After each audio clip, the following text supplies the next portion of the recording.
What should have been a refreshing 8-hour sleep became a constant twisting and tossing and turning around in my bed, followed by me feeling sick and getting up and go to the bathroom to throw up.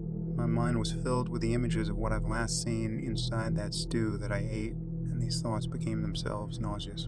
I never thought I'd endure this much for what seems now a pocket change. I mean, given the choice again, I would take my physical and mental health over the $1,000,000 any given day. For 7 hours, I felt sick to my stomach and mind, but I was able finally to catch 1 hour of sleep, 1 hour that seemed to be an eternity. Why? Let me elaborate a little. As soon as I drifted off to sleep, I felt myself leaving my body, exiting the room, and going straight to the elevator. The hallway lights were now dimmed, and the arrows that pointed to the elevator weren't lit up.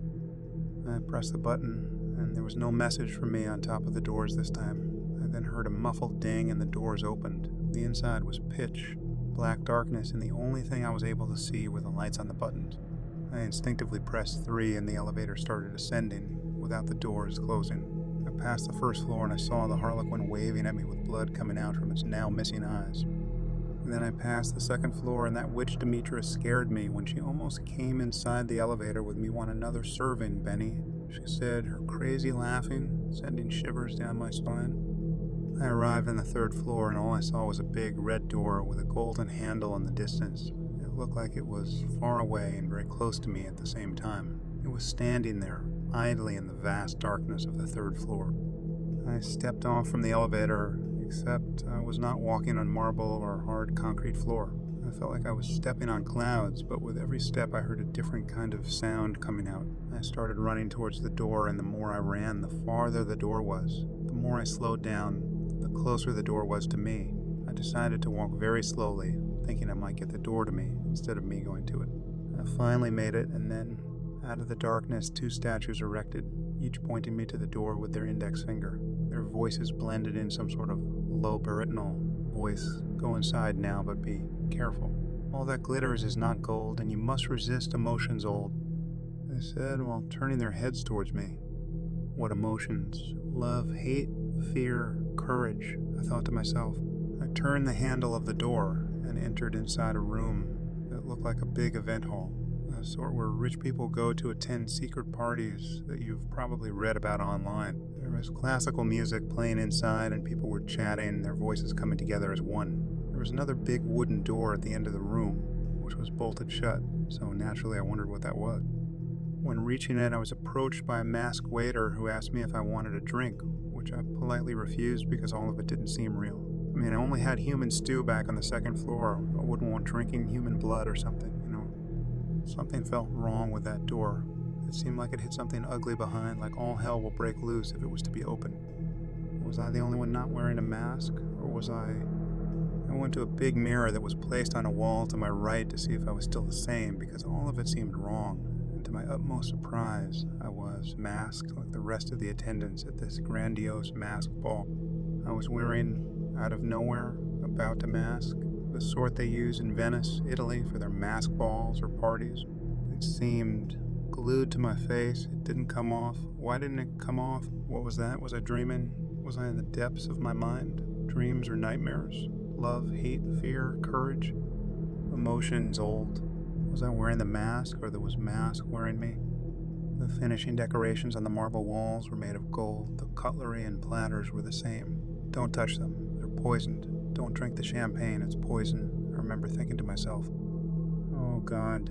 The door I came through disappeared. It wasn't there anymore. In its place, there was now a black, double door. 2 persons came and opened it, and then, at that point, the music stopped, and everyone watched some hooded figures wearing black robes coming from behind them, wearing masks. They seemed to be some sort of initiators of this mask ball. They were simply a red on a mask, the orange, yellow sun, moon mask, the green woman with snakes in her hair mask, the blue, faceless mask, the indigo shattered glass mask, the violet skull mask, the white happiness mask, the black sadness mask, the red mask, which appeared to be their leader, started, "We are the Council of the 9 Masks, and we bid you welcome to the greatest mask ball in the world," he said, clapping, and while doing so, every one other person attending started choking and dying, and and then being sucked into the marble floor. Mr. Richardson, each of us will either ask you a question or ask you to do one thing. Depending on your answers and actions, you'll be able to open that wooden door over there and get back to your room. This is your third challenge. Let it begin, the red mask said, gravely. I then realized that I was in fact on the third floor, even if it didn't seem so at first. When I first arrived and looked at the hotel, the third floor was the only one that had no lights on. It was just like it was never used.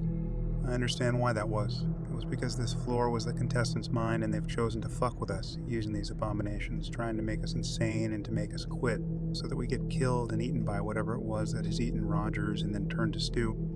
Disgusting. I always had a strong mind, so I decided there and then, in the palace of my mind, that I will take up on all their fucking challenges and questions and tricks and whatever the hell else they had for me. I was ready. This was what they required of me. Red mask. Where do you think we are right now? What is this? My answer. We're on the third floor and this challenge takes place while I'm sleeping. This is not a dream. This is real. It just happens while I sleep, because that's what Mr. Tinkaka thought it would be good. Orange, yellow mask. If you could have the sun or the moon, which one would you choose and why? My answer. I could only choose both. It's the natural cycle of the world. You can't have one without the other. It would break the order of things. Chaos would ensue and the world will end. Green mask. Have you ever heard of me and what I do to people that look at me? My answer, keeping my eyes closed upon hearing the snakes in her hair come to life. Yes, I did. You're the Gorgon or Medusa, and if I look at you, I'll turn to stone. I then heard her approaching me, snakes caressing my face. She then left hisses filling the creeping silence of the room. The blue mask produced a serviette out of nowhere. Here's $5 million in cash and another million in gold. Take it and leave this place. I'm telling you, it's no good. My answer, I don't break the rules. That's not real money or gold. I looked back at the serviette and it turned to bugs and cockroaches and worms squirming in a trash bag, climbing over Blue Mask's arms and body, invading him.